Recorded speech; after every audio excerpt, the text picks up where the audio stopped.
혹시 요즘 사는 게 너무 힘들다 이런 생각 해본 적 있으신가요? 빚 때문에 매일이 무겁고 사람들과의 관계 속에서 외로움을 느끼고 또 다가올 미래가 불안해서 잠이 오지 않는 날도 있죠. 사실 이런 고민은 저 혼자만의 게 아니더라고요. 저도 그렇고 아마 이 영상을 보고 계신 분들도 그렇지 않을까 싶습니다. 그런데 놀라운 건 이런 고통은 2600년 전 부처님 앞에 모였던 사람들도 똑같이 하고 있던 고민이라는 겁니다. 그때 부처님께서 해주신 첫 번째 가르침이 있어요. 바로 사성제라고 하는 건데요. 오늘은 그 이야기를 나누면서 우리가 겪는 빚과 외로움, 불안 같은 현실의 고통을 어떻게 바라보고 극복할 수 있을지 함께 생각해 보려고 합니다. 고통은 누구에게나 있다. 부처님은 이렇게 말씀하셨습니다.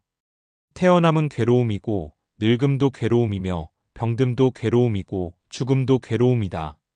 사랑하는 사람과 헤어지는 것도 괴로움이고, 원치 않는 걸 만나는 것도 괴로움이다. 정말 그렇지 않나요? 돈이 부족해서 괴롭고, 사랑하는 사람과 멀어져서 괴롭고, 건강을 잃어서 괴롭습니다. 사실 아무 문제가 없어 보여도 마음속 불안 때문에 편히 웃지 못할 때도 많죠. 부처님은 이걸 그냥 피할 수 없는 진리라고 하셨습니다. 그런데 여기서 중요한 건 고통을 억지로 무시하거나 외면하지 말고 있는 그대로 바라보라는 거예요. 예를 들어 빚이 있으면 빨리 없애야 하는데 하고 조급해지잖아요. 근데 그 순간 마음은 더 불안해지고 몸은 더 지칩니다. 고통을 있는 그대로 인정하는 것, 아, 지금 내가 이만큼 힘들구나 하고 받아들이는 것, 사실 거기서부터 해탈의 첫걸음이 시작되는 겁니다. 집 고통의 원인은 집착. 그럼 이런 고통은 왜 생길까요?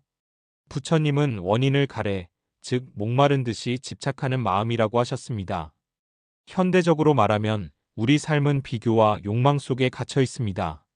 내 친구는 벌써 집 샀다는데 나는 아직, 저 사람은 좋은 차 타고 다니는데 난 언제쯤, 이런 생각 안 해본 사람 없을 거예요. 근데 신기한 건 뭔가를 얻으면 행복해질 줄 알았는데 막상 가져도 만족이 오래가지 않죠. 집을 샀는데 대출이 고통이고 차를 바꿨는데 유지비가 무겁고 또 다른 누군가와 비교하면서 마음은 더 공허해집니다. 외로움도 그렇습니다. 누군가 내 옆에 있어주면 괜찮아질 거야 라고 생각하는데 사람은 완벽하지 않아서 결국 또 다른 상처를 주고받습니다. 불안도 마찬가지예요. 미래를 완벽히 통제하려는 마음, 모든 게 내가 원하는 대로 돼야 한다는 집착이 결국 나를 더 불안하게 만듭니다. 결국 고통은 외부에서 오는 게 아니라 내 안에서 쥐고 있는 집착 때문에 생기는 겁니다. 고통은 사라질 수 있다. 그런데 부처님은 희망적인 말씀도 하셨습니다. 집착을 버리고 내려놓고 더 이상 붙잡지 않을 때 고통은 사라진다.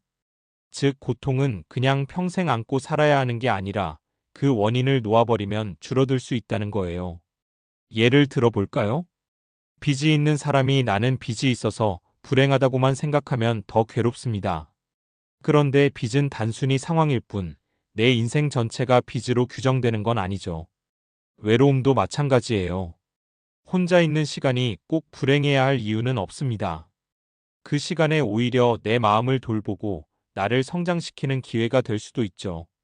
불안 역시 미래를 통제하려는 마음을 조금 내려놓으면 지금 이 순간에 집중할 수 있고 그 안에서 작지만 분명한 평화를 느낄 수 있습니다. 우리 삶에서도 이렇게 작은 해탈, 작은 열반을 경험할 수 있습니다. 도해탈로 가는 길 팔정도. 자, 이제 마지막으로 중요한 질문. 그럼 어떻게 해야 고통에서 벗어날 수 있을까? 부처님은 답을 주셨습니다. 바로 팔정도라는 길이에요.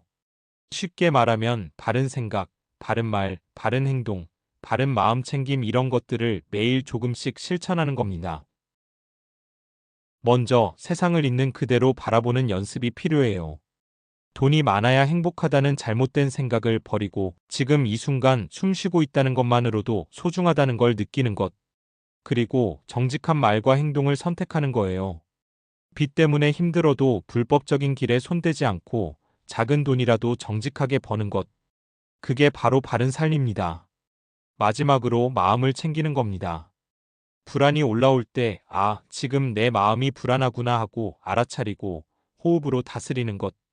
이 작은 훈련이 쌓이면 삶이 달라집니다. 팔정도는 단번에 완성하는 게 아니라 매일 조금씩 걷는 길이에요. 우리가 오늘 한 발짝이라도 내딛는다면 그게 곧 해탈의 길인 거죠. 여러분, 고통은 누구에게나 있습니다. 저도 그렇고 이 영상을 보고 계신 여러분도 그렇고요. 하지만 중요한 건 고통이 있다는 걸 인정하고 원인을 이해하고 조금씩 내려놓고 새로운 길을 걸을 수 있다는 겁니다. 오늘 말씀드린 사성제고, 집, 멸, 도. 이건 단순한 철학이 아니라 우리가 매일 살아가는 데 필요한 실제 지침이에요. 부처님께서 이렇게 말씀하셨습니다. 스스로를 등불로 삼고 법을 등불로 삼아라. 여러분의 삶 속에서도 작은 빛 하나가 켜지길 바랍니다. 그리고 그 빛이 오늘 하루 여러분을 지켜주기를 진심으로 기원합니다. 나무 아미타불 관세음보살